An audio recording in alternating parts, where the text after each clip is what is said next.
The twin suns of Virelia burned high above the ancient stone courtyard. Crowds of aliens filled the grand arena, their colorful robes swirling like rivers of light. The center of all attention was a single object, a giant black stone, and inside, it buried deep, was a sword of shining silver. For hundreds of years, the people of Virelia tried to pull it free. Warriors, champions, kings, and even mighty beasts had tried. All failed. The legend was clear. Only the worthy could lift the sword. Today was different. Today, a human stood in front of the stone. His name was Ethan Cross, a simple man from Earth. No medals, no glowing armor, just a plain brown jacket, dusty boots, and a curious smile. He had arrived on Virelia with the human ambassador team meant for peaceful talks, but curiosity led him to the arena, where he saw the famous sword in the stone. The royal family of Virelia watched from their golden thrones. Their daughter, Princess Zara, stood proudly at the front. Her long silver hair sparkled under the suns. She laughed when she saw Ethan step forward. "Look, everyone," Zara called, her voice loud and mocking. "The weak human thinks he can pull the sword. Maybe he will entertain us." The crowd burst into laughter. Some aliens even threw small pebbles toward Ethan's feet, mocking him further. Warriors with shining muscles and sharpened horns crossed their arms and smirked, but Ethan didn't react. He didn't even frown. He simply smiled, scratched the back of his neck, and walked calmly toward the stone. A heavy silence fell over the arena. Even the desert winds seemed to pause. Princess Zara crossed her arms, waiting to see the human fail and run away in shame. Ethan placed his hands on the sword's cool, ancient hilt. His fingers brushed over glowing runes that no human could understand. The sword felt warm under his touch, as if it was alive. A murmur ran through the crowd. "What is he doing?" Someone whispered. "He will fail like all the others," another sneered. Ethan took a deep breath. He didn't know why, but he felt connected to the sword. It was strange, like an old friend welcoming him. He pulled. At first, nothing happened. Princess Zara smirked. "Just give up, human," she shouted. "Your place is not among heroes." But then, the stone beneath Ethan's hands began to glow. A low hum vibrated through the ground. Dust rose into the air. The runes lit up, bathing Ethan's face in golden light. Gasps filled the arena. "No. No way," someone muttered. Ethan's heart pounded. He pulled again, gently but firmly. With a soft grinding sound, the sword began to move. Inch by inch, the legendary blade slid free from the stone like a knife from butter.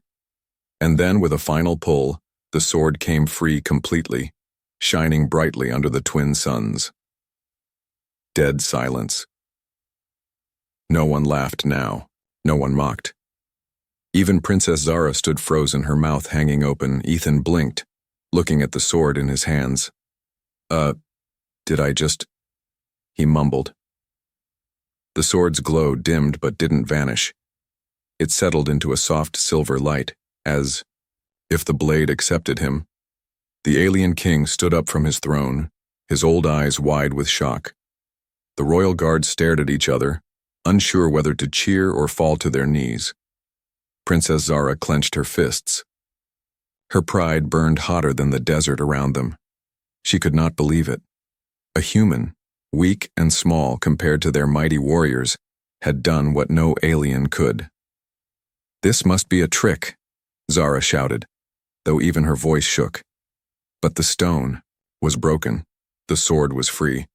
And Ethan, confused, humble, and utterly human, stood victorious. The old priest stepped forward, his voice shaking with excitement. "The prophecy," he whispered. "It is fulfilled.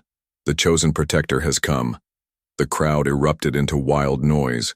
Some cheered, some screamed in confusion. Some even dropped to their knees in respect. Ethan looked around, completely overwhelmed. "Protector? What protector? I was just curious," he thought. Princess Zara stared at him with a complex mix of emotions: anger, shame, curiosity, and something else she couldn't quite name yet. The arena, once full of laughter and mockery, was now filled with awe and fear. And Ethan, the human, nobody believed in, had unknowingly changed the future of an entire world. But this was just the beginning, because Princess Zara had no intention of letting a human outshine her so easily. For a moment everything stood still. The twin suns burned overhead, but no one moved. No one even breathed. Ethan Cross, a simple human from Earth, held the legendary sword high, its silver blade gleaming like a second sun. The grand arena of Virelia, once filled with mocking laughter, now echoed with silence. Princess Zara's silver eyes widened in disbelief. She had mocked him. She had laughed harder than anyone. Now she stood frozen, unable to understand how this human, this outsider, had achieved what their strongest warriors could not. The king of Virelia rose slowly from his throne, his heavy crown tilting forward as he leaned in for a closer look. His advisors whispered urgently in his ears, but the king waved them away. His gaze was locked on Ethan. Around the arena, alien nobles, warriors, and scholars began whispering like rustling leaves. He lifted the sword. "But he is just a human." The prophecy. Could it be true? Ethan didn't know what to do. He wasn't used to being the center of attention. His fingers tightened around the sword's hilt, feeling the quiet hum of power vibrating through it. A soft wind blew across the courtyard, lifting dust and silk banners. It carried with it a sense of change, deep, unstoppable change.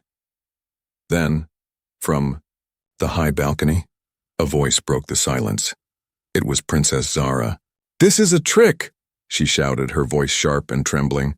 "There must be sorcery!" Her words cut the tension, and many in the crowd nodded quickly, desperate to believe it. It was easier to imagine cheating than to accept that a human had bested them all. But the stone itself told a different story. Cracks ran through its surface.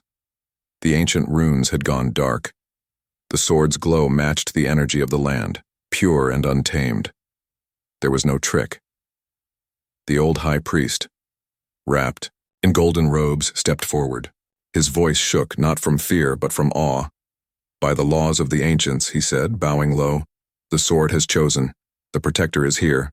The prophecy is fulfilled." Another wave of gasps and murmurs filled the arena. Some fell to their knees. Others looked away, ashamed of how they had treated the human visitor. Princess Zara's heart thundered painfully in her chest. She refused to bow. Her pride would not let her. Instead, she marched down the grand steps toward Ethan, her silver armor clinking with each angry step. The crowd parted, creating a path between her and Ethan. As she approached, she drew a slim, gleaming blade from her side. It wasn't the ceremonial kind. It was sharp, deadly, and very real. The audience held its breath again. Ethan watched her come, unsure whether he should raise the sword or drop it and run. His instincts screamed at him to prepare for a fight. But instead of attacking, Princess Zara pointed her blade at the ground between them and spoke loudly so all could hear. "You have pulled the sword," she said, her voice hard, "but strength must still be proven. I, Princess Zara of Virelia, challenge you to a trial of honor." A ripple of excitement surged through the spectators. A trial of honor was sacred. It could not be refused, not without losing all respect in Virelian culture. Ethan blinked. A trial? Against her? He thought. She looked fierce and skilled. He had barely held a sword before today. Still, something inside him, something deep and ancient, urged him to nod. And he did. "I accept," Ethan said quietly, but his voice carried across the arena like a drumbeat. "Princess." Zara's lips curled into a half-smile, half-sneer. "Then prepare yourself, human," she said, "because today you will see what true strength looks like." The crowds erupted in cheers, claps, and shouts. The trial would be held at sunset, on the very sands where legends were once written in blood. As the sun dipped lower, and the shadows stretched long across the stone, Ethan felt the weight of the sword grow heavier in his hands. Was he really chosen? Or was he just a lucky fool about to be crushed? One thing was certain. The impossible had happened. But the true test was yet to come. The golden light of the twin suns turned the grand arena into a fiery sea of shadows and brilliance. Drums thundered from the towers. Horns echoed across the ancient city. Every seat in the arena was filled with aliens of all shapes and colors, their faces tense with excitement and disbelief. In the center of the arena, two figures faced each other. Princess Zara, proud, fierce, and burning with anger. Ethan Cross, humble, confused, and armed with a sword he barely understood. Zara's blood boiled in her veins. How could this happen? How could a soft, untrained human make her, the strongest warrior of Virelia, look like a fool in front of her people? Her silver armor gleamed under the sinking suns. She gripped her weapon, a thin, curved blade crackling with blue energy. It was a gift from her ancestors passed down through royal bloodlines. Ethan, meanwhile, stood awkwardly. The ancient sword in his hand seemed too big, too heavy. His simple earth clothing looked out of place in the sea of shining armor and colorful robes. Princess Zara circled him like a predator, her silver eyes narrow with rage. "You think pulling the sword makes you a hero?" she spat. "You think ancient magic makes you worthy?" Ethan didn't answer. He could feel the weight of 1,000 alien eyes watching, judging. His heart thudded in his chest like a war drum. Zara raised her blade high. "I will show you real strength, human," she declared. "If you can survive even one strike from me, I will bow before you." The crowd roared in approval. They wanted blood. They wanted to see the princess crush the outsider. A deep voice boomed across the arena, the royal announcer. "By sacred tradition, the trial of honor shall begin." The ground shook slightly as the drums pounded louder. Zara charged forward like a flash of silver lightning. Ethan barely had time to lift his sword. Instinct alone moved his body. No training, no plan. The swords clashed with a metallic scream. The force of Zara's attack knocked Ethan backward. His boots skidded against the ancient stone floor. Pain shot up his arms from the impact. The crowd cheered wildly. Zara spun and attacked again, her blade moving faster than the human eye could follow. Strike after strike rained down on Ethan. Sparks flew from their blades. Ethan stumbled, struggling to keep up. He blocked, dodged, and retreated. But somehow he didn't fall.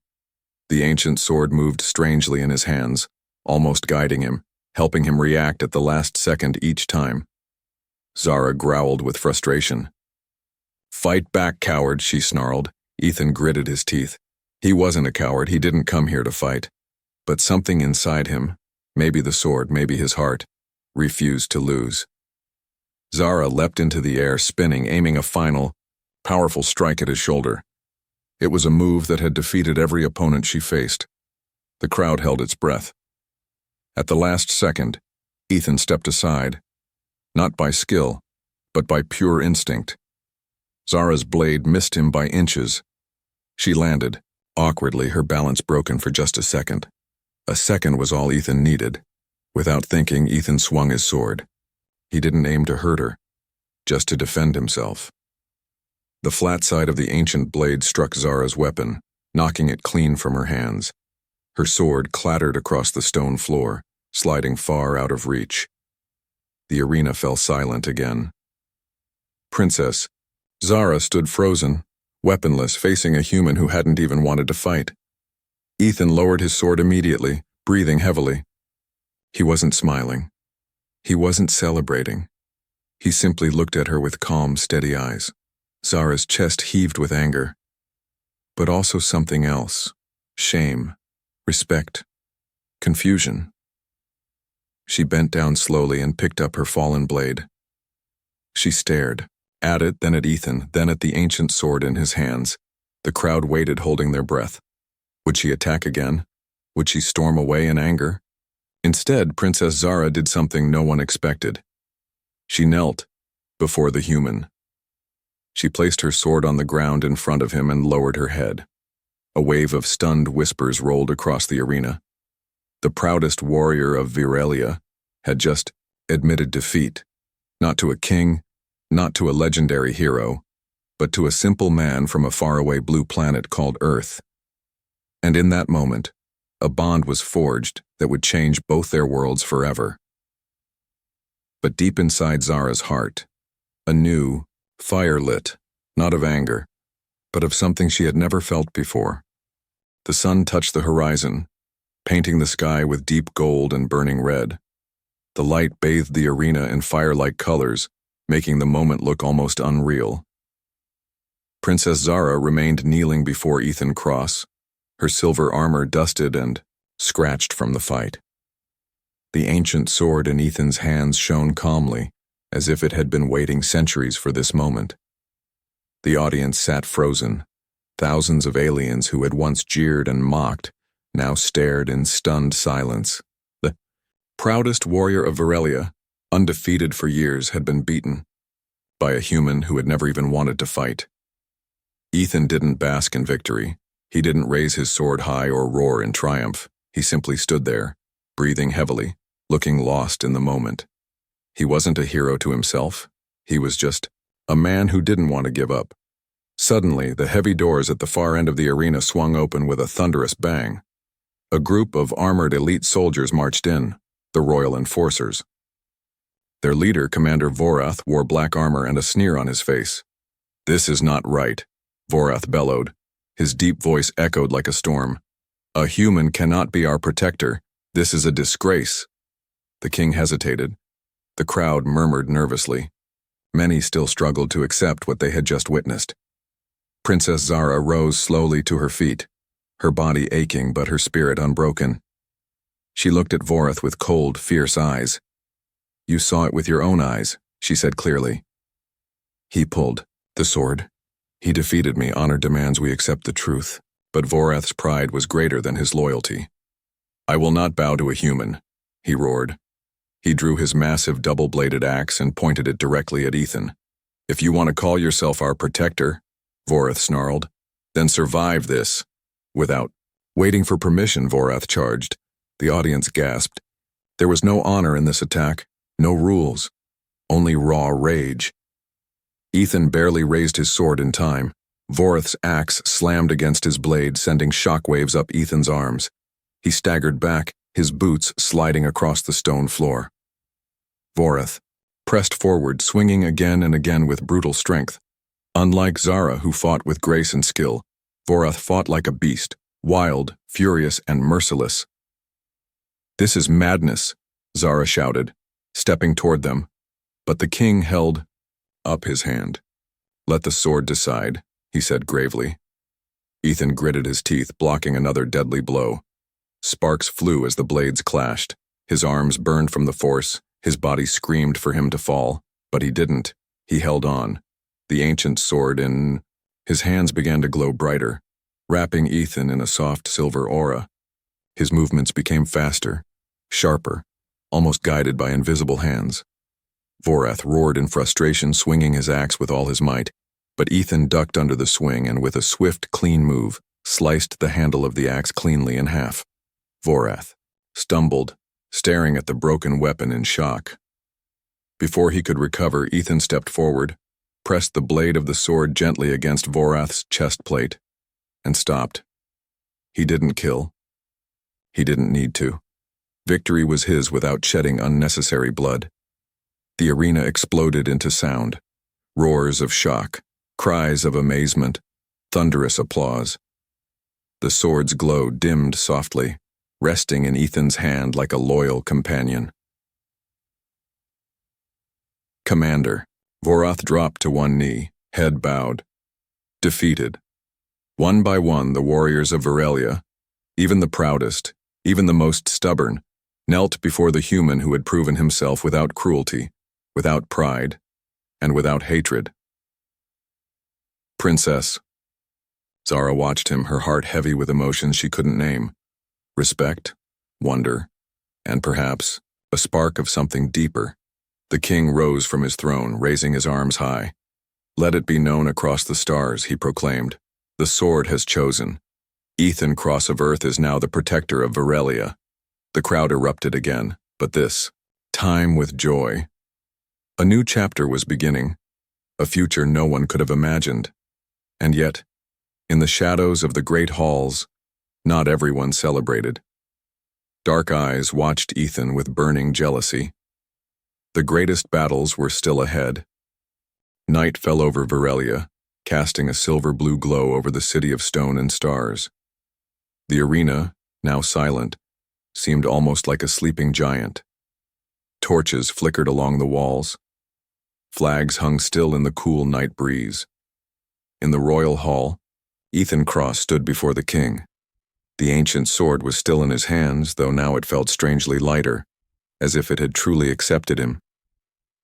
Princess Zara stood nearby, silent, her silver eyes never leaving the human who had overturned her world in a single day. The old high priest, draped in golden robes, stepped forward, carrying a massive book carved from glowing crystal. "Bring him closer," the priest whispered. Ethan approached, his boots echoing on the marble floor. The priest opened the book, and strange runes shimmered and floated above the pages. "The sword you hold is not just a weapon," the priest said, his voice trembling with emotion.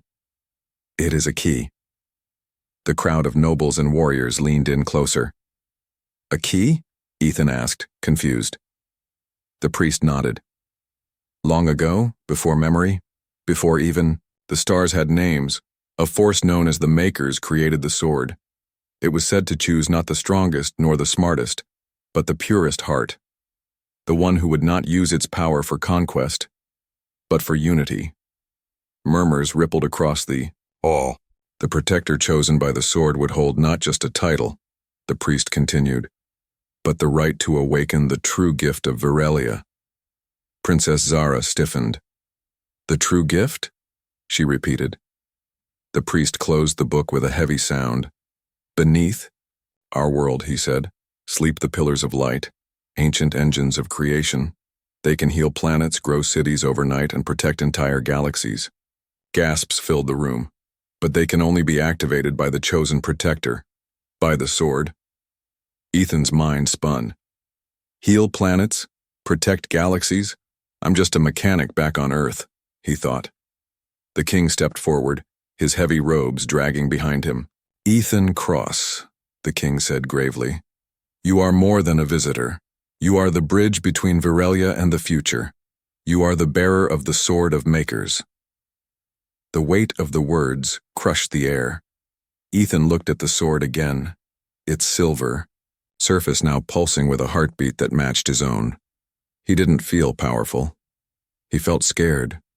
But deeper than the fear, he felt something else too. A calling. A duty he could not turn away from. Before he could speak, a sudden coldness filled the hall. A dark laugh echoed from the shadows. "So, the sword has chosen a weakling." Every head turned sharply. From the dark arches of the hall, a figure stepped forward, cloaked in black, wearing armor that absorbed the light. It was Lord Kalis, an exiled prince of Virelia, once heir to the throne, now a rebel and a traitor. His eyes glowed with cruel amusement. "Do you really think a human can guard the pillars of light?" Kalis sneered. "He will fail, as all humans do. And when he does, I will take what is rightfully mine." Royal guards drew their weapons. Tension crackled in the air. But Kalis laughed again and simply vanished into the shadows, leaving only a bitter chill behind. Princess Zara's fists clenched at her sides. She turned sharply to Ethan. "You must awaken the pillars before he does," she said urgently. "If Kalis reaches them first, then not even the sword will save us." Ethan swallowed hard. He was no chosen hero. He was no warrior king, but he had made it this far, hadn't he? Maybe, just maybe, he was ready for whatever came next. He tightened his grip on the ancient sword and nodded. "Then show me the way," he said, and in the heart of Virelia, the ground itself began to tremble, for the true journey had just begun. The secret chambers beneath the royal palace were colder than the desert nights above. Ancient walls, covered in glowing runes, whispered secrets of a time long forgotten. The ground trembled slightly, as if the world itself held its breath, waiting. Ethan Cross walked beside Princess Zara, the legendary sword strapped to his back. Torches flickered as they moved deeper into the underground maze. The air grew thick with ancient power, almost humming against their skin. Neither spoke, for a while. There was too much between them. Defeat, pride, prophecy, and something new, fragile, growing silently in the space between their steps. Finally, they reached a stone balcony overlooking a massive underground cavern. Below, bathed in soft, blue light, stood the pillars of light, towering crystals that pulsed like the beating hearts of stars. Ethan leaned on the railing, staring in awe. "They're beautiful," he said softly. Princess Zara didn't answer immediately. She was studying him instead, not with the cold arrogance she once had, but with something closer to wonder. The human who had changed everything, and didn't even seem to realize it. "You don't understand yet," Zara said quietly. "The pillars, they respond to the soul, not strength, not bloodlines, only to true heart." Ethan smiled a little, a tired, honest smile. "Then it's a good thing I didn't come here to be a king," he said. "I just wanted to survive the week." Zara laughed, a real musical laugh, not the mocking one she had used before. It was the first time Ethan heard her laugh like that, and it shook something inside him. The laughter faded. Zara's expression grew serious. "You have a choice," she said. "You could return to your world, leave Varelia to fight its battles alone. No one would blame you." Ethan looked at her, the weight of everything pressing on his shoulders. "And if I stay?" he asked. Zara stepped closer, close enough that he could see the faint scar on her cheek, the one she had earned fighting to protect her people. "If you stay," she said, her voice low and trembling, "you won't face this alone." Before he could speak, Zara dropped to one knee and drew her blade again, but this time she held it in, both hands offering it to him. "I offer you my sword," she said solemnly. "My loyalty, my life if you will have it." Ethan stared, stunned. This wasn't some ceremonial offer. This was real. In Varelian tradition, offering one's blade was the highest form of trust, bond stronger than any law or bloodline. It meant absolute loyalty. And sometimes it meant more. The torches flickered around them, casting long shadows on the walls. For a moment, Ethan hesitated. He thought of his home, his ordinary life, his simple dreams.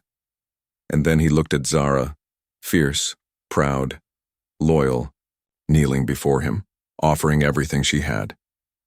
He reached out slowly and touched the blade with his hand. A burst of silver light exploded from the sword, racing across the walls, the floors, the air itself. The runes around them came alive, pulsing with new energy. The ground stopped trembling. The ancient magic accepted their bond. Zara looked up at him, and for the first time, she didn't see an outsider. She didn't see a human. She saw her equal. Maybe something more. "Then let's do it together," Ethan said, his voice firm. She rose to her feet, standing by his side. Together, they turned toward the glowing pillars of light. Together, they prepared to face the dangers waiting in the dark corners of the world. But neither of them knew that far beyond the city walls, Lord Kalis was already moving, gathering an army of shadows, ready to claim the pillars for himself. The real war was about to begin, and now, Ethan and Zara would either stand together or fall together.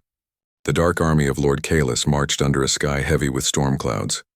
Black banners flapped in the fierce winds. Strange beasts howled from the cliffs.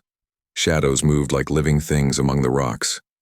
At the heart of the storm, Kalis himself rode a monstrous creature, his armor pulsing with dark energy, his red eyes burning with greed. "Tonight," he roared to his army, "the pillars of light shall be mine." Miles away, deep inside the ancient caverns of Varelia, Ethan Cross stood beside Princess Zara, facing the glowing pillars of light. Their swords gleamed softly. Their bond, newly forged, gave them strength greater than any weapon. The ground shook violently. Dust fell from the ceilings. The enemy was near. Ethan looked at Zara, who nodded once, fierce and fearless. "Ready?" he asked. "Always," she said. They moved quickly, weaving through the labyrinth of ancient halls toward the outer gates. When they reached the main square, the city was already preparing for war. Warriors in bright armor stood ready. Towers lit with warning. Fires. Civilians fled to the inner sanctuaries. The king stood at the city walls, his old face grim but proud. Today, he cried out to his people, we fight not just for Varelia. We fight for every world that dreams of freedom. The soldiers roared in answer. Ethan tightened his grip on the ancient sword. He wasn't a trained commander. He wasn't a king. But he had something far stronger. Hope. And a heart that refused to give up. The enemy came like a black flood across the sands, led by Kaelus's monstrous soldiers. Twisted creatures with glowing red eyes snarled and charged. The battle exploded with sound and fury. Zara fought like a storm, fast, sharp, unstoppable. Her blade danced through the enemy ranks, her silver armor flashing like a falling star. Ethan fought beside her, the ancient sword guiding his every move. When he swung, the blade sent out arcs of silver light that shattered the dark soldiers. Kaelus himself charged toward them, his giant axe raised high. You are nothing, human, Kaelus roared. A mistake. A weak creature pretending to be a hero.